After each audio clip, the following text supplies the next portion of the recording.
আগুনের পলাশ কি একটি ছোট্ট গ্রাম ছিল যেখানে প্রকৃতি এবং শান্তির মধ্যে মানুষ বসবাস করত।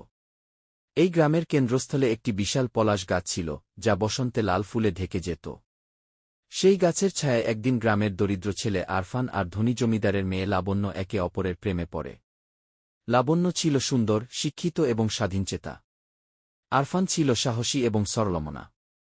তাদের ভালোবাসা ধীরে ধীরে গোপনে গড়ে ওঠে। কিন্তু জমিদার পরিবার তাদের প্রেমকে মানতে অস্বীকার করে। লাবণ্যকে অন্য এক জমিদারের ছেলের সঙ্গে বিয়ে দিতে চান তার বাবা। লাবণ্য ও আরফান একসঙ্গে পালানোর সিদ্ধান্ত নেয়।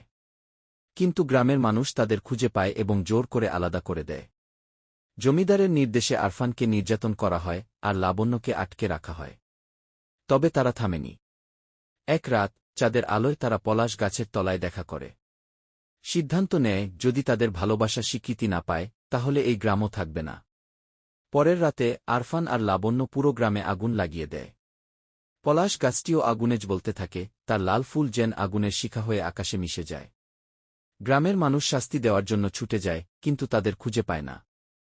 তারপর তারা নিজেদের ভালোবাসা পুরো গ্রামের সামনে স্বীকৃতি লাভ করে। গ্রামের মানুষ আরফানদের পক্ষে ছিল এবং কে লাবণ্যের পক্ষে ছিল। সবাই চাইছিল যে তারা জেন বিয়ে করে সংসার করা শুরু করে। কিন্তু লাবণ্য ছিল জমিদারের মেয়ে, তার বাবা এত সহজে মানবে না। যখন আরফানা লাবণ্য পক্ষে প্রোগ্রাম এসে দাঁড়ায় তখন তার বাবা মেনে নেয়।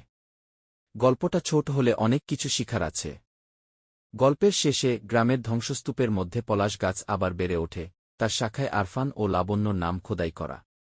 তাদের ভালোবাসা মৃত্যুর পরও গ্রামের মাটিতে থেকে যায়, যেন চিরন্তন এক স্মারক। গল্পটি প্রতীক হয়ে ওঠে যে ভালোবাসার জন্য মানুষ কতদূর যেতে পারে এবং কিভাবে এটি সমাজের বাধা অতিক্রম করতে পারে। আপনার যদি কিছু নির্দিষ্ট পরিবর্তন বা নতুন উপাদান যোগ করার ইচ্ছে থাকে জানান। আমার ছোট্ট এই গল্পটা আপনাদের কেমন লাগছে তাই একটা কমেন্ট করে জানাবেন। এখনও যারা এই কন্টেন্ট বাংলা চ্যানেলটি সাবস্ক্রাইব করেন নাই, সাবস্ক্রাইব করে পাশে থাকুন।